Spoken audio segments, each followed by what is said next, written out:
Hi, I'm Hannah Durden and you're listening to the Outdoors Group podcast. This podcast is a call to arms to get children and young people outside again. It's your one-stop shop for all things outdoor, child, young person and education related. Thanks for tuning in.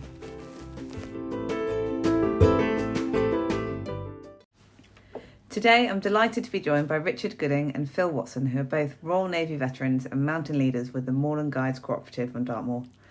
They are both passionate about sharing Dartmoor with as many people as possible and in giving something back to their local communities. They've kindly spared some time from their busy schedules to talk to me today about their work as Moorland Guides and facilitating access to the moors for people of all ages and from all walks of life. Thanks for joining me, guys. Okay, pleasure. Actually, we did just talk about this a little bit before we started recording, but I'd like to start by asking your journey to being a mountain leader.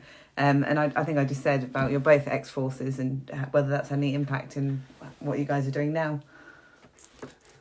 I could repeat what I said before we started recording, but actually it's quite interesting that my life in the forces probably didn't influence me to get involved with the outdoors and certainly hills and moorlands and mountains. I just had that joy right from the beginning. You know, when I was a teenager, I used to live near the Lake District, so my weekends I used to go up there and do things like that. Actually, in many ways, the forces took away from it a little bit because, you know, when they shove a big heavy bag on your back and give you a rifle to carry, it sort of takes away some of the joy. Yes. I don't know what you think, Richard. No, you're right. And I think you're right what you said. My love from walking, especially on Dartmoor, I was born in Torquay. And my dad used to take me up before I even joined. So it was that sort of love. I think you're right, the Navy does stifle it. But when I was on board ship, that's what made me become a mountain leader, because I could see there was you're stuck away for 6 months on a tin can. Really, you come home, and all these guys were stuck in the ship. So I did it to get the guys up on the moors. I also did mountain biking as well to get them up there and to give them a half a day or a day out on the moors, which they all seem to love. And I love just getting away. It was just getting up on the moors. Did the ships mostly come into Plymouth? So you're within stone's throw to go, right, we're going up here for a day? Absolutely. Yeah. And that was one good thing that the military does do. They love their activity training, so it was easy to get hold of or mountain bikes or just to get hold of backpacks to go up there for a walk and everything, and they would facilitate getting you up there and leaving you there for a day or so, and it was fantastic. Very good. Awesome. Phil, why did you become a mountain leader then after your career? I'd say that the interest, while I was in the services, for a while I was running a volunteer band in HMS Collingwood in Fareham. And I had a bit of time on my hands. I wanted to take the guys away, so I went and did a mountain leaders course there. But when I actually left the services, I got involved with Tentors training on Dartmoor. My youngest daughter, Julia, was involved in it. And I used to go and help there. And I found out that they used to take them away for residentials to Snowdonia or Lake District and pay a mountain leader lots and lots of money. So I thought, well, I didn't do it to earn lots and lots of money, but I thought if I go and get trained up, you know, I can take the group away with me, which I did a few times. Yeah. So that was my motivation for doing it, and I think really when I get a hobby, I like to sort of take it as far as I can. Don't just do it half-assed, as it were. Just for people not listening from Devon, can one of you guys explain what the Tentors is? Well, yeah, Tentors is an event organised by the Army, actually, whereby teenagers in sort of 3 age groups, we get the younger group, will actually walk 35 miles over a period of 2 days, and it's unaided, so they go in groups of 6, and they have to camp overnight, and so there's a lot of training to get to that standard. And they have to learn navigation, team leadership, and motivation, because you know the conditions on Dartmoor can be fairly horrendous at times, especially as we train throughout the winter. And then when they get older, they do the older group do 45 miles in 2 days, and then the very older teenager ones do up to 55 miles over 2 days. Yeah. Which is loads. So it's kind of comparable to the Duke of Edinburgh Gold expedition kind of thing. It is. It's slightly different in as much as it's much more focused on the actual expedition because you know all the training is towards walking these 2 day this 2-day event. Yeah. So and they once they're on their way, they're sort of totally self-sufficient. Yeah. No grown-ups around. Yeah. So obviously you've spoken about the teenagers and for you, Richard, the guys on the ship. But now what kinds of people and groups are you guys taking out in Dartmoor? And do you have any favourite groups that you like to work with? Oh, I definitely can say we do. There's two different groups on Dartmoor at the moment. There's a Dartmoor National Park Authority which do all the schools and education, where the Moorland guides will take anybody. They take foreign schools and everything. Yeah. And with Dartmoor National Park Authority, you do all ages, so you do primary schools and you do up. But it's the primary schools for me. I love taking them up. They're so enthusiastic. Yeah. The only thing I'm quite surprised about, most of them are from the Devon area, and you might get about 25 people up there, 25 children. Yeah. And then you say to them, how many people have been up here before? And you probably get 4 or 5 that have actually put their hand up into that.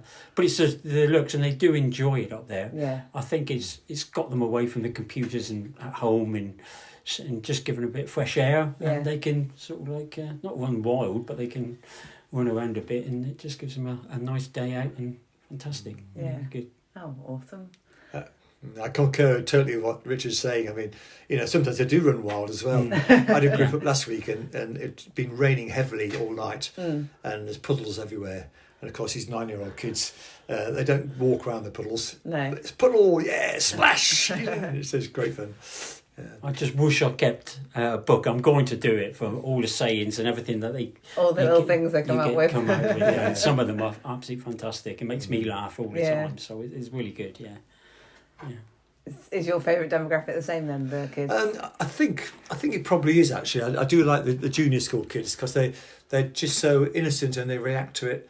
And I, again, what Richard's saying, sometimes I had a group from Plymouth. I think it was a special needs school, and I don't think any of them have been out of the city ever in their lives. Yeah. And suddenly they arrive on Dartmoor and they're just absolutely amazed at the open spaces and the freedom that there is up there, So it's a great age group to work with. Yeah. What do you think stops people who are in Devon accessing the moors? Do you think it's just money, like cost of fuel and things, or knowledge, or a bit of everything?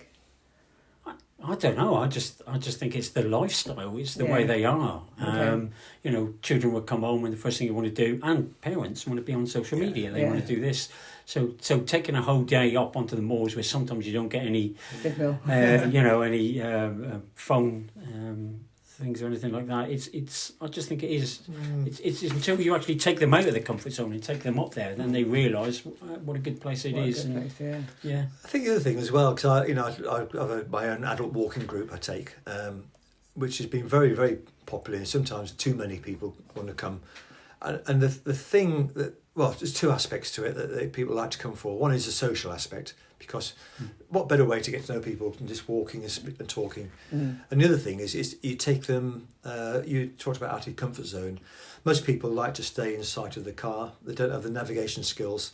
And what I like to do is to take them somewhere a bit more wild, where they wouldn't dare go on their own. Yeah. And maybe encourage them to be a bit more brave, to get a map out and try and start to learn to read it.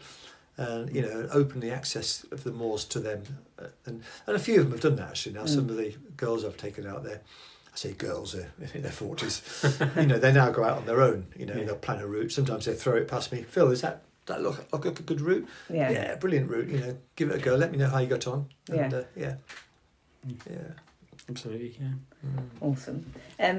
Richard, particularly you've been doing some stuff with Help for Heroes. How did that kind of come about, and what can you tell us about it, what you do with the Help for Heroes on Dartmoor? Well, it originally started with Dartmoor National Park Authority with a guy called Orlando Rutter, whose original idea it was. He's now left, but his idea was to use the moors. We're not using it for well-being, and it is. All the guides will tell you when they're up there and they've done a walk, you feel so much better at the end of the day. So his idea was to use that for people who probably wouldn't get up there in the normal sense of the word.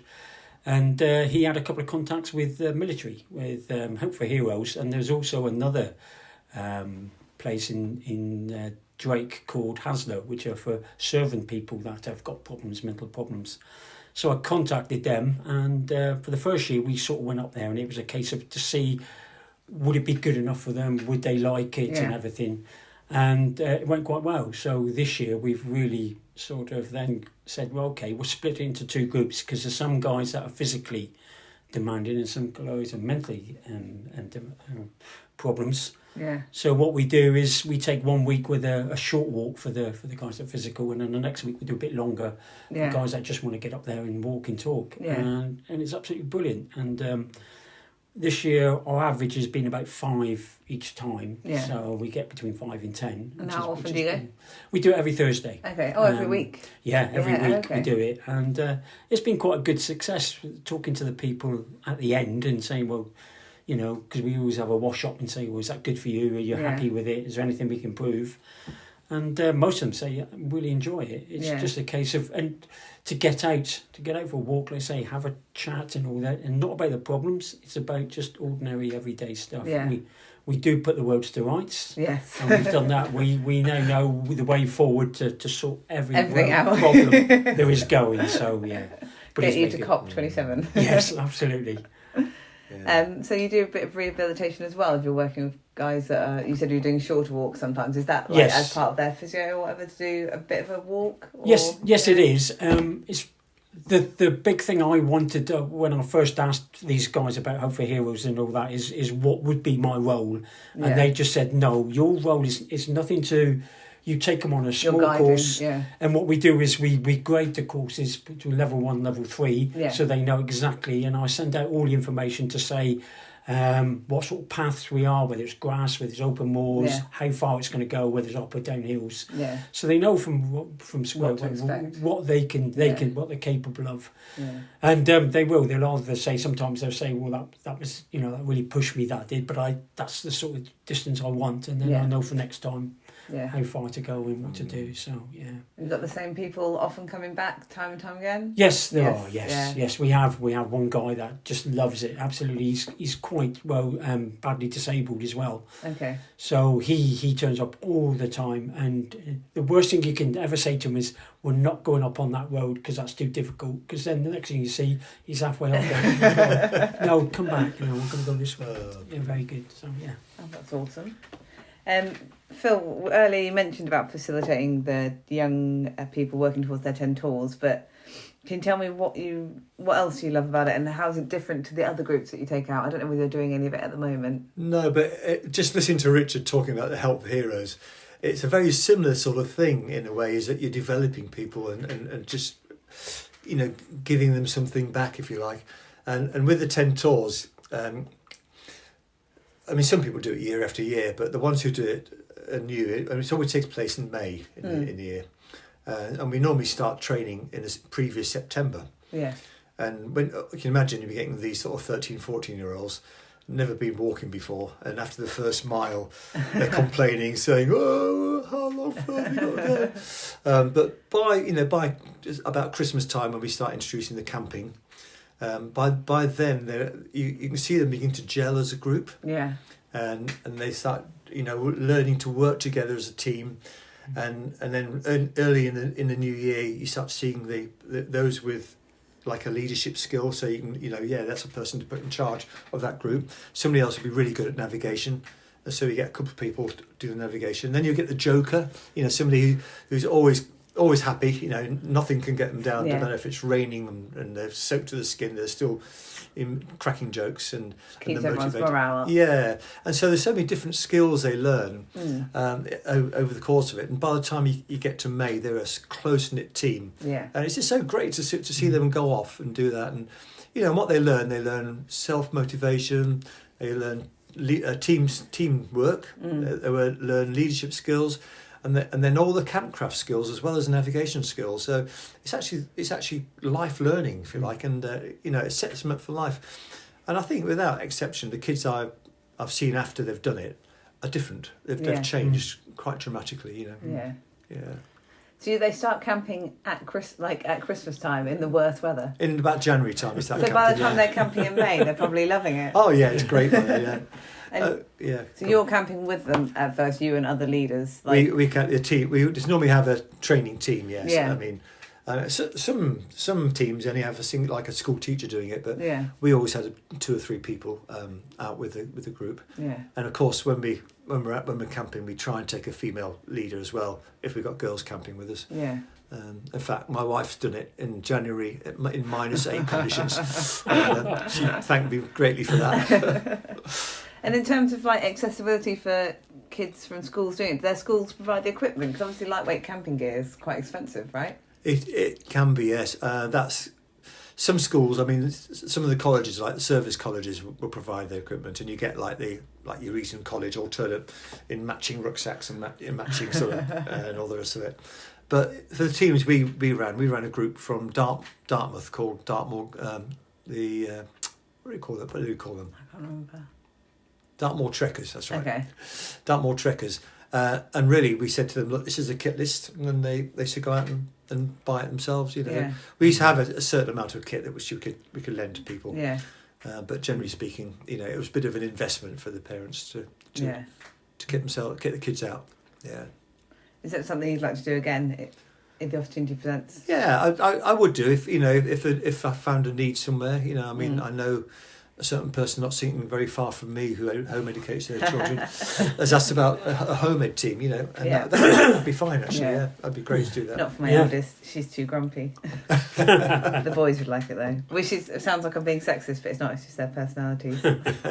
Last time we went up to Dartmoor, she had a bit of a tantrum because she stepped in a cow poo, to which I had no sympathy. Well, you do know where we were. Yeah. So, to be fair, she does love Dartmoor, I think. Just not so much the poo and the rain. What is it about Dartmoor that you guys both love, though? Like, what is it that brings you there time and time again? I think it's like anything. Once you go up there, it's such a beautiful place, and some of the views are fantastic. They really are. And it's always, to me, it's always a sense of accomplishment. It's funny how when you wake up in the morning, when you're going to go for a walk, the first thing you think is, oh no, I don't want to do this. I really want to just stay in bed, or I can stay at home all the time. But once you've gone and done it, and you see these places, it is a sense of accomplishment. Yeah. And like I say, it is a beautiful place. It really is. We don't know what we've got in our own backyard. No. And how many times have people said, have you been here? It's fantastic. And you go, and it's just round the corner. No, I haven't. Yeah. So it started a while back for me to go up there. And it is great. Great to go and have a walk and see the place itself. Yeah. Yeah, I think it's two aspects of the moors. I mean, it's probably a lot more if I thought about it, but one of them. I mean, I go to the Lake District, Snowdonia, and occasionally to Scotland, walking in the mountains. Where there's always lots of people. Dartmoor is still a true wilderness. You can actually go. I mean, I know walks that I take people on where you won't see another soul all day. And there's very few places in England that you can do that now. But it is a wilderness, there's no tracks, there's no signposts at all, once you get off the moors, and there's something special about that. And when the mist comes down and people go, oh, that's another side, it's another face of Dartmoor, which is still lovely, and there's something to learn about it all the time. And I think the other thing about Dartmoor I just love is just full of history. Yes. Wherever you turn, there's remains of Bronze Age settlements and medieval settlements, and you come across them almost by accident at times. Evidence of tin mining, which happened 200 or 300 years ago, the mines and everything, and it's just an amazing place, so full of surprises, and yet still peace as well. A lot of peace there. Yeah. I love it when you climb a big hill and you turn around to take a breath at the top, and then you see all the stone, like the circles on the opposite side of the hill that you hadn't noticed because you were too busy climbing up, and then you're like, oh. Yeah.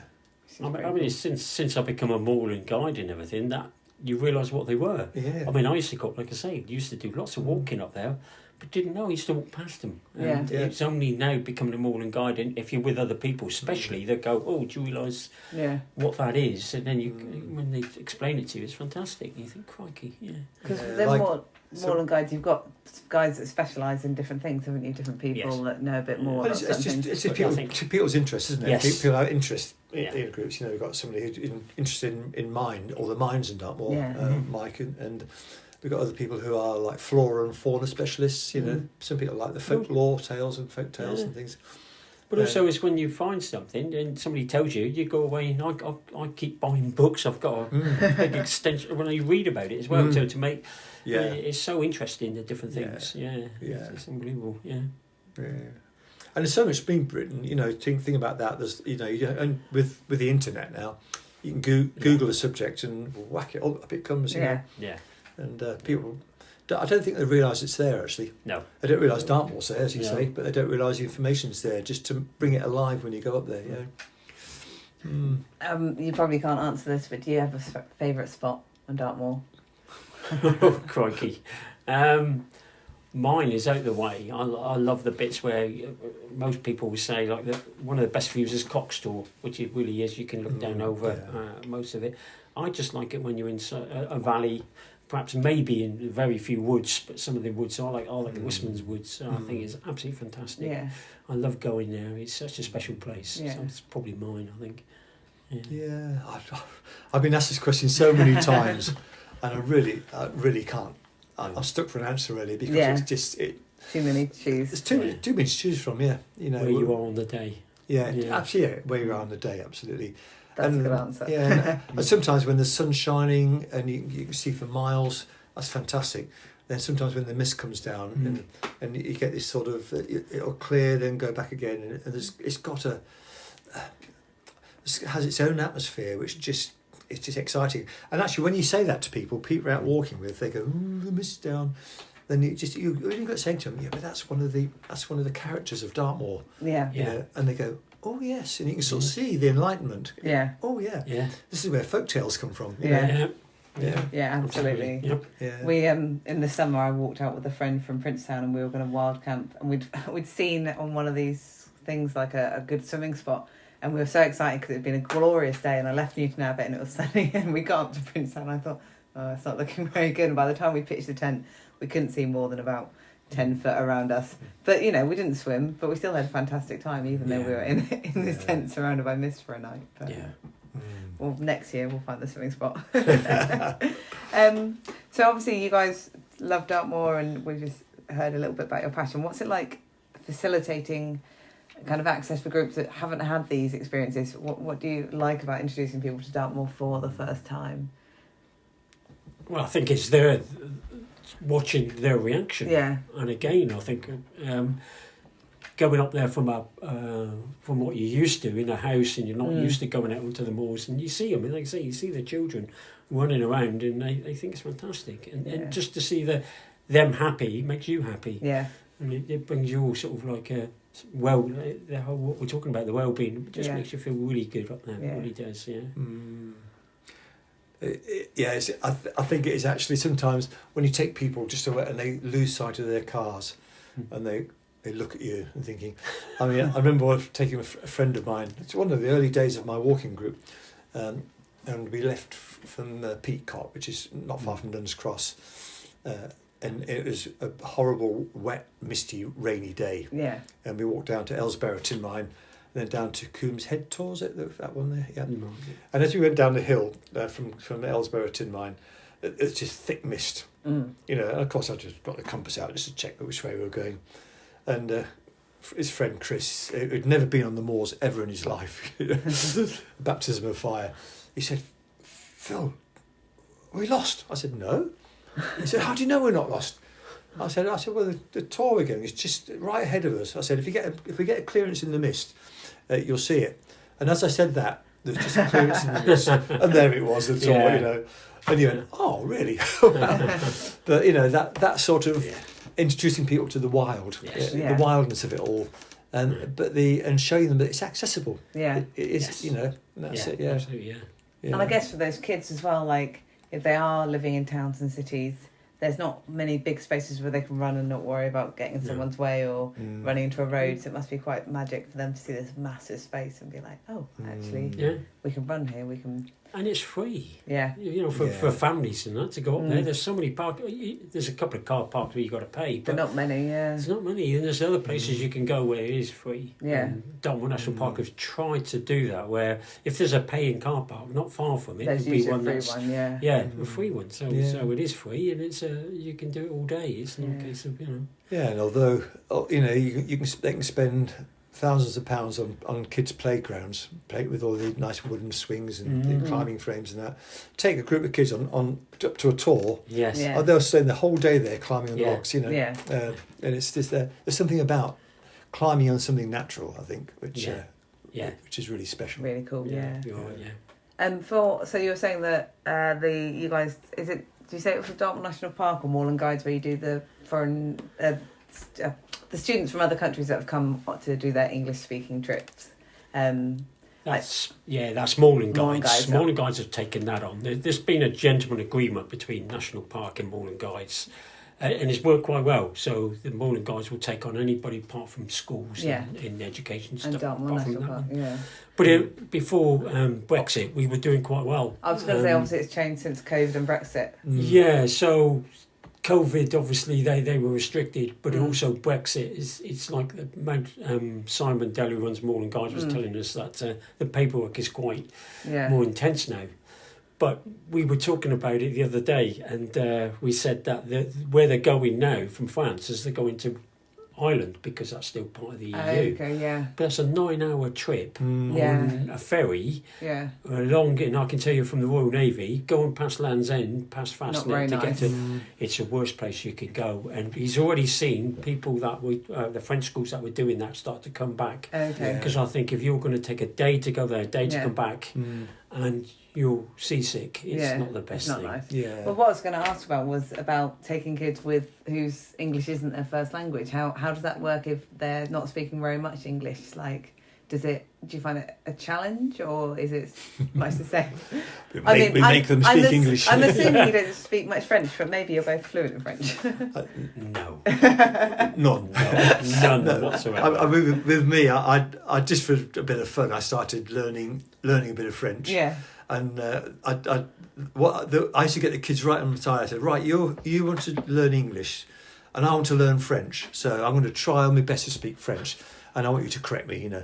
And so the rest of the day was just that bit of fun banter. I said, how do you say this, you know? Yeah. And they love that, you know. Yeah. Because put yourself at a slight disadvantage. That's a rule for life, isn't it? Yeah, absolutely. Put yourself at a slight disadvantage. People will help you. These French schools, they come over and because they're over for a week and they stay with British families. Yeah. And the whole idea is they don't talk French. Yeah. They've got to talk English. Yeah. So I went up in the moors. There's usually one or two. There's one of the teachers obviously will talk English. Yeah. And there's usually one or two that are very good. In fact, I've had a lot of expats that have gone across, stayed there. They're British anyway, but in French schools, and they will translate because obviously.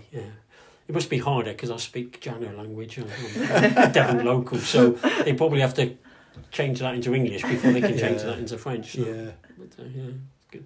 Yeah, I mean, we've mainly with Moorland Guides, it's mainly French. Although I've done an Icelandic group, and I've done a Finnish group, and there's one of our guides works with a language school, the German language school, and I've done a couple of walks for her. But the German students are just all perfect English. Yeah. You know. I think Dartmoor must be quite tame if you come from Iceland. Yeah. With their accent. I suppose it must be, isn't it? Yeah. They must be like, this is quaint. Yeah, certainly their sort of tour guide was, he looked like a Viking. Yeah.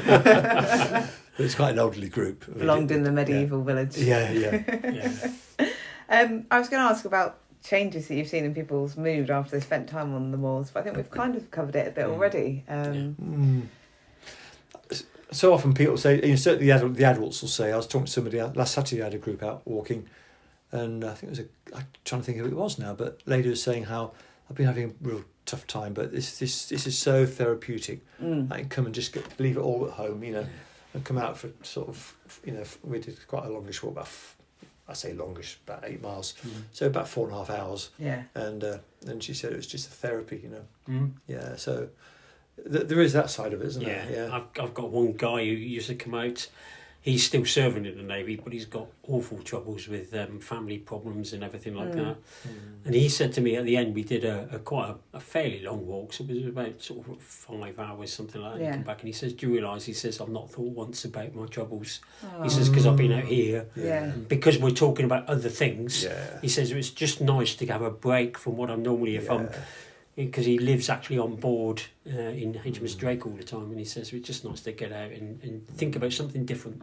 So, so that was good news. That was good. Yeah, and I'm sure even with the kids, you know, that there's a lot of stress on kids now at school, and you know, with Facebook sort of bullying and all that sort of thing. Yeah. And they come out in the moors, and you know, they're battling the elements, so it takes them away from all that niff-naff and trivia, if you like. Yeah. It's not that it's, you know, it's important, it's a serious thing, but you know, once they're out, you know, trying to keep warm and, you know, out of the rain and that, and pitching a tent in the wind, it's, you know, it just, everything else goes in, you know, becomes second place, isn't it? Yeah. Yeah, someone else who came on the podcast was talking about it being an equaliser. Like, that's a good word. Treats everyone the same, doesn't it? That's a really good way of putting it. Yeah. Doesn't matter whether you've got a fancy pants coat on or a second-hand old one, you're still going to get rained on. Yeah. And occasionally you get people who, especially in the school groups, you know, you'll take them out for a walk, and they'll be out of a class of say 24. There'll be 23 really bouncy, full of energy. Yeah. There'll be one at the back who's cold and shivering, you know. Yeah. But that's the nature, isn't it? That's nature it. of the game. Yeah. Awesome. Was there anything else? I've got 3 last questions coming up, but just very short ones. But is there anything else you guys wanted to talk about that we haven't covered? I think we've covered most of it. It's just something I think we need to publicise a lot more.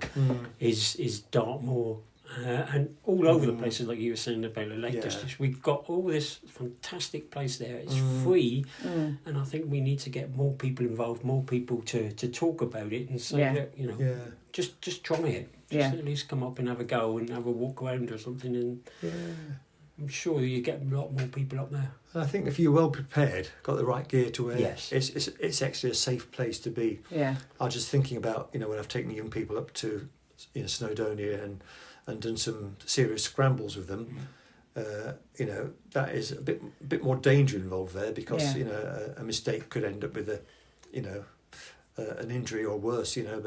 But Dartmoor, there's very few places that you're going to have a fall, for instance. Yeah, you can break a leg still, but apart from that, it's such a marvellous place to be. Yeah. Awesome. Well, thank you so much for your time today, guys. I'm just going to ask you 3 quick questions to finish off. And the first one is, how do you relax? I don't know who wants to go first. I actually relax by going on Dartmoor. I thought that might be your answer. Yeah. But I mean, obviously, when I'm at home, it's just the normal things. I do read a bit and watch a telly like everybody else. That's probably my relaxation. Well, I relax by doing what was my job for years. Either play the piano or play the piano accordion. Yeah. To me, I just can just switch off. Switch off. Yeah. And what are you either reading or listening to right now? So either books or music or podcasts or anything? I'm. It seems weird, but I'm well into people's fight against natural resources. So there's a couple of books I read. I like reading the ones. There's one called As Far As My Legs Will Carry Me, about a guy after the war, the Second World War, who walked all the way from Siberia back to Germany. He was a German officer. And it's just that thing, and I like reading things about Scott and Shackleton and stuff like that. So real life factual information. I do like reading about that. Cool. I'm not a great fictional reader, you know. I'm a bit more like Richard. I like stories like that. I mean, at the moment, I normally have 2 books going on at once. So I just like that. One I'm reading is called Hostile Habitats, and it's about all the nature in Scotland, you know, mountains and flora, fauna, all the rest of it, weather. And then I'm also reading a book of essays by C.S. Lewis, which is really heavy going, but I quite like, you know, having sort of something which is going to really push my intellect. But you know, I think really that's the sort of book what you're talking about, Richard. I love reading things like that, accounts of people's epic adventures and things. Awesome.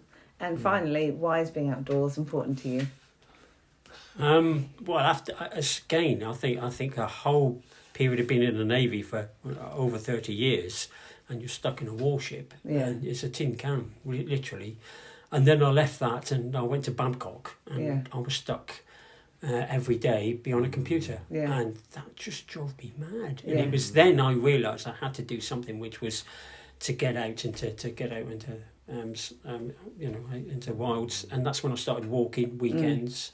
And it was near the end of that, that's when I decided I needed to, when I finished semi-retired, I was going to do something and just carry on walking to get out and get the fresh air. And it's done me the world of good, I think, really. Yeah. Awesome. Yeah, I mean, I think Ray Mears always says that the 3 essential elements for human beings are food, shelter, and warmth. Keep warm. But that's done from the outdoors environment. And I think our natural place is being outdoors. Yeah. Sitting in a room in a house like this is not a natural place to be, really. No. You shelter at night to keep the elements off you. But generally speaking, outside is where we should be. Yeah. And that's where we're most healthy, I think. Yeah, So, absolutely. Yeah. Absolutely. Agree. Awesome. Well, thanks so much for your time today, guys. Thank you. I've really enjoyed chatting to you both. Mm-hmm. And I'll put in the show notes the link to Moorland Guides in case anyone wants to get in touch to book a walk. Brilliant. Thanks, guys. Thank you very much.